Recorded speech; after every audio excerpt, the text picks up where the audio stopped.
ici c'est iNews 24 avec Denis Kayengue. Nous avons dit dans notre émission Un clic à l'étranger, nous dénichons les qualités des Congolais qui vivent en Australie. Nous avons une très jeune Congolaise qui est à côté de nous ici et vous allez la découvrir, elle est à ma gauche. Comment vous vous appelez? Je me surnomme Daniela. Ah, c'est Daniela. Daniela, vous pouvez vous introduire auprès de nos internautes qui vous suivent à cet instant. Vous venez d'où? Vous êtes où maintenant et vous venez d'où? Comme je l'ai dit, je me surnomme Daniela. Je viens de Congo, précisément à Kinshasa. Et là, je suis venue à Melbourne pour poursuivre mes études et passer du temps avec ma famille.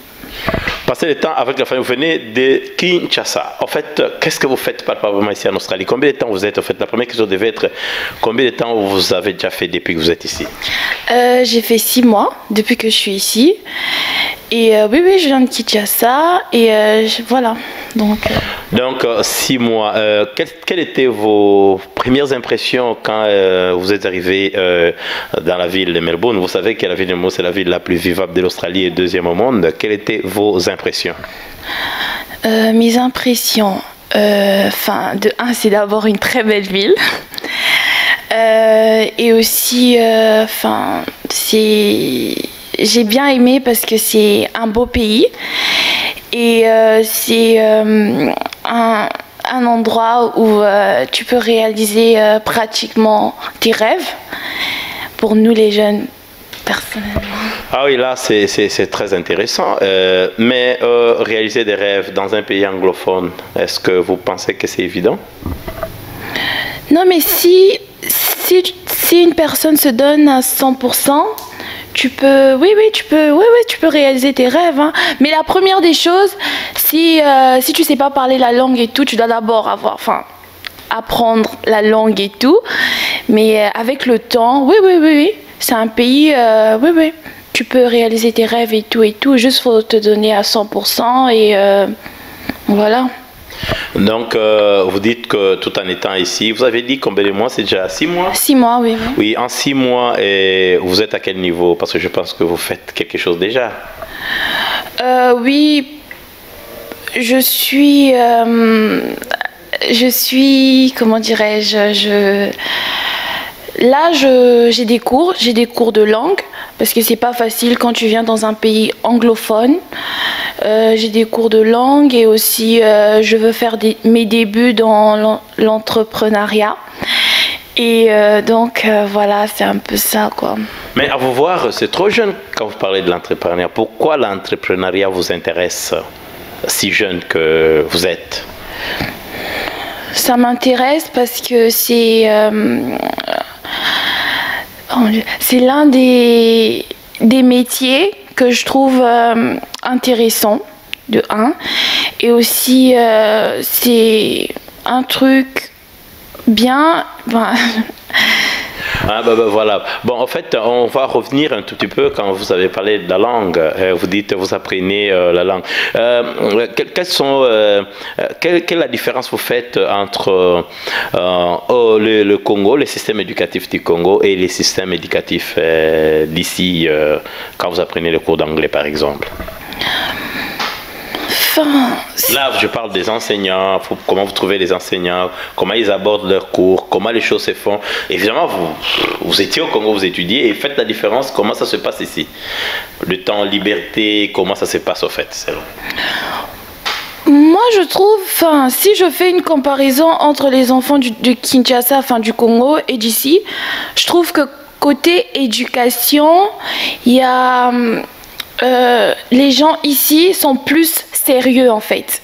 Même moi quand je suis venue, quand j'étais à Kinshasa, pour tout vous dire, je savais pas ce que j'allais faire plus tard, pour tout vous dire. Et beaucoup d'enfants, beaucoup de jeunes au Congo ne savent pas ce qu'ils veulent faire plus tard en fait. Vous voyez un peu, ils savent pas ce qu'ils veulent faire plus tard et ici c'est différent. Ici si tu as 16 ans, tu sais déjà ce que tu veux faire et tout. Donc c'est un peu ça quoi. Donc c'est comme si c'est plus avantageux d'étudier ici. Oui, c'est plus avantageux, mais si aussi le gouvernement au Congo aide les jeunes à réaliser leurs rêves, oui, ça sera aussi plus avantageux aussi pour eux. On On verra et on parlera de ça peut-être dans notre deuxième partie de l'émission en ce qui concerne les Congo. Mais entre-temps, revenons sur le partenariat. Vous êtes trop jeune. Qu'est-ce qui vous file en tête? Vous avez une idée là-dessus de ce que vous pourrez faire dans l'entrepreneuriat, en fait? Oui, j'ai un projet que j'ai envie de réaliser. C'est un projet éducatif pour aider beaucoup de jeunes au Congo. Et c'est un projet qui me tient vraiment à cœur. Donc, c'est un peu ça, quoi. Je sais que c'est difficile de divulguer ou de mettre à nu le projet en question, mais vous pensez que ça pourrait plus toucher quel genre de personnes et puis comment vous pensez le réaliser ici, en Australie ou au Congo? Si ça peut toucher quel genre de personnes? Enfin, disons, ça peut... ça va toucher d'abord les jeunes, étant jeune moi-même. Et aussi... donc... Bon. Quels seront... bon, évidemment, vous avez dit que vous alliez plus garder votre projet un peu secret et vous plonger dans l'entrepreneuriat. On a parlé de ça avant l'émission, mais j'aimerais aussi savoir, est-ce que vous aimeriez qu'il y ait l'apport de ceux-là qui vont vous suivre? C'est-à-dire, vous êtes lancé dans une histoire. Est-ce que vous demandez quoi à qui? Par exemple, au point de vue soutien, vous demandez quoi au gouvernement du Congo, bien sûr, d'où le projet prendra place, quoi. Moi, ce que j'ai juste demandé au gouvernement congolais, c'est de me soutenir en étant jeune congolaise qui veut faire ses preuves dans l'entrepreneuriat. Et aussi, ça va pousser des jeunes comme moi à réaliser leurs rêves, quoi. Donc, c'est un peu ça. Et qu'est-ce que vous dites aux jeunes Congolais qui, du jour au lendemain, finissent leurs études, ils font rien, ils attendent le boulot, et surtout que le taux de chômage est un peu élevé au Congo d'où vous êtes né, d'où vous venez. Qu'est-ce que vous dites à ces jeunes-là? Parce que vous dites très jeunes comme ça, parce que je n'aimerais pas parler de votre âge, c'est trop jeune. Et qu'est-ce que vous dites à ceux-là qui sont restés à la maison et ceux-là qui sont restés au Congo en ce qui concerne l'entrepreneuriat? Moi, ce que je vais juste leur dire est qu'il n'y a pas d'âge, en fait, pour être quelqu'un dans la vie. Il n'y a pas d'âge. Tu peux très bien aller à l'université ou à l'école et tout, et en même moment avoir des objectifs précis, parce que la plupart des jeunes acquis, ils attendent quand ils ont 30 ans, et ensuite ils vont être là à penser que je vais être quelqu'un. Donc tu peux très bien avoir des objectifs, peut-être quand tu as 15-16 ans, savoir ce que tu veux et tout. Le truc est qu'il faut juste être accompagné des bonnes personnes et des gens qui peuvent te soutenir, et donc voilà quoi. On sent que Daniela, vous êtes entourée de très bonnes personnes parce que, à vous voir, ouais. Je suis très flatté quand vous parlez. Là, vous dites, c'est génial de voir une très jeune Congolaise qui s'exprime comme ça et en plus qui a une idée qui va venir demain. Et puis, après avoir fait 6 mois seulement en Australie, vous vous inspirez de qui, en fait? Vous avez une inspiration, ça vient de qui? Est-ce qu'il y a quelque chose qui vous inspire dans l'entrepreneuriat? Trop jeune comme ça, vous devez quand même être inspiré par quelqu'un. Ou d'une façon internationale, je ne sais pas. C'est venu comme ça? Disons, oui. Oui, mais... Oui. Enfin, c'est venu... Pas que c'est venu comme ça, c'est genre... Enfin, j'avais toujours voulu faire ça. Et c'est un truc qui me tient, comme je l'ai dit tout à l'heure, c'est un truc qui me tient vraiment à cœur. Et là, je peux pas dire que je suis inspirée par quelqu'un et tout, mais sinon, c'est un truc qui m'est venu comme ça. Je me suis dit que j'ai envie de faire ce projet parce que de un, il y a même des grandes personnes, ils n'ont pas pensé à faire ça. Je me suis dit, enfin voilà, c'est un truc...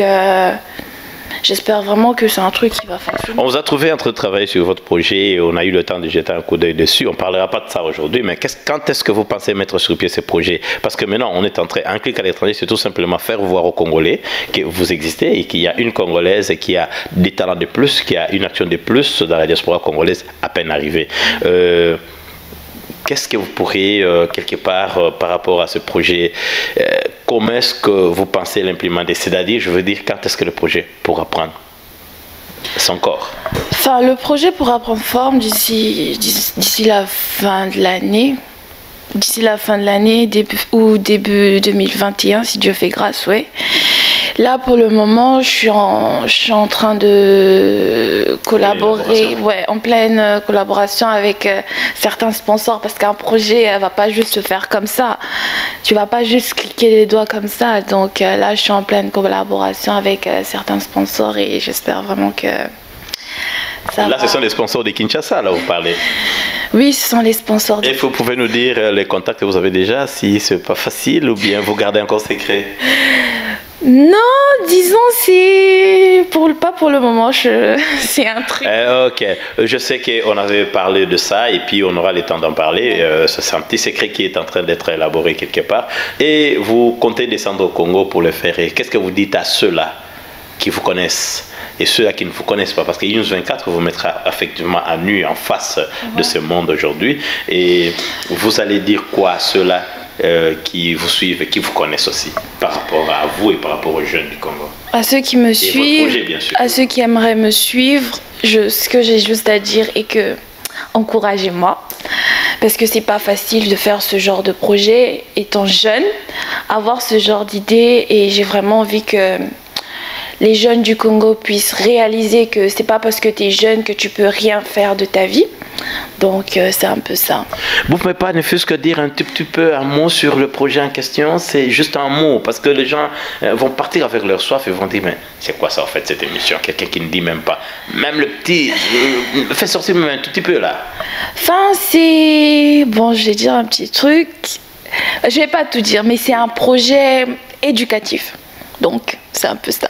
C'est un projet éducatif. Alors c'est un projet éducatif. Et qu'est-ce que vous dites à ceux-là que vous pensez doivent vous soutenir? Il y a le gouvernement congolais, il y a, parce que vous êtes plus, ce sera éducatif, il y a le département de l'éducation, et puis voilà, il y a le membre de famille, tous les gens que vous connaissez, tous les amis, qui peuvent vous soutenir. Qu'est-ce que vous leur dites? Ce que j'ai juste à leur dire est que... qui me soutiennent. Donc... C'était une 24, mais pour le mot de la fin, on laissera à la latitude à la jolie demoiselle qui sort à peine de l'adolescence, et on laissera la latitude pour dire son mot des circonstances à la fin de cette émission. Évidemment, adresser, dire à ses amis congolais qui vivent et qui sont nés au Congo et qui viennent grandir en Occident, et ceux-là qui sont nés en Occident, le jeune. Qu'est-ce que vous leur dites après cette émission? Ce que j'ai juste à dire est que l'avenir de demain appartient aux jeunes. Et faut étudier, oui. La première des choses, c'est d'étudier. Et ne pas abandonner et essayer de ne pas abandonner seulement. Et voilà. Et merci aussi à vous. Merci beaucoup. Et aux autorités congolaises, on ne va pas oublier, qu'est-ce que vous dites? Parce que nous avons le président Félix Tshilombo Tshisekedi, et nous avons son premier ministre Ilunga Ilunkamba, et nous avons les directeurs de cabinet Vital Kamerhe et tout le reste, évidemment, sans compter tout cela qui tourne autour de la jeunesse, les jeunes de tous les partis politiques et les jeunes des associations. Qu'est-ce que vous leur dites par rapport au projet que vous amenez pour la jeunesse et pour l'éducation de la jeunesse? Ce que j'ai juste à dire est que c'est un bon projet, et aussi qui continue seulement à soutenir les jeunes et les encourager surtout à les aider à financer leurs projets. S'ils ont des projets, si un jeune n'a pas assez de moyens, à leur soutenir, et donc voilà quoi. Vous demandez un soutien aux autorités. Mais je voulais oublier au fait... Qu'est-ce que vous dites aux jeunes qui sont ici? Qu'est-ce que vous avez constaté? D'abord, le premier constat, aux jeunes que vous avez trouvés ici, quelques jeunes. Évidemment, il n'y a pas beaucoup ici à Melbourne. Quels sont je pourrais dire, quel est le constat? Quel est le constat que vous avez fait des jeunes qui sont ici? Vous pensez qu'ils sont progressistes? Vous pensez que... Parce que vous, ça vous sort 6 mois, vous avez déjà un projet. Oui, oui, les jeunes d'ici sont progressifs. Progressif, ouais. Et enfin, ce sont des jeunes ils ont des ambitions, ils savent ce qu'ils veulent faire de leur vie. C'est bien. Et oui, c'est vrai que je viens de Kinshasa, et quand je suis arrivée ici, j'ai eu directement plein de projets et tout. Et je remercie juste ma mère parce qu'elle m'encourage et à réaliser mes projets. Et juste les jeunes d'ici, enfin, ils sont quand même... Ouais, mais au point de vue opportunité, il faut comparer les Congo ici, Kinshasa à Melbourne, où il y a plus d'opportunités selon toi? Selon vous, en fait, si on vous voit.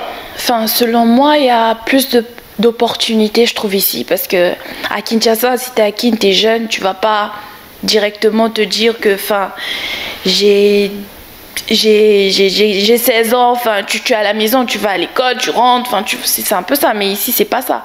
Tu as 16 ans, tu as un petit travail, donc voilà, quoi, voilà.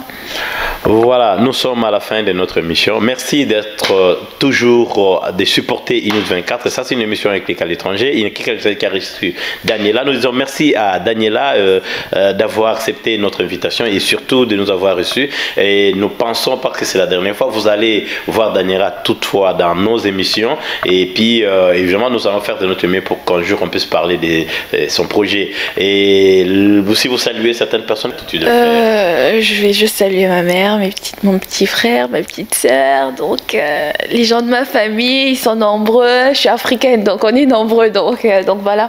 Merci beaucoup. L'émission est dédiée à tous les jeunes Congolais qui sont comme Daniela et encourager surtout les jeunes Congolais dans l'entrepreneuriat. Le jour où on sera au parfum, où on nous mettra dans le projet de Daniela, nous reviendrons encore ici. Merci chers internautes, merci et la réalisation de Fiwa qui vous a proposé cette émission et Denis Kaenge vous dit bye.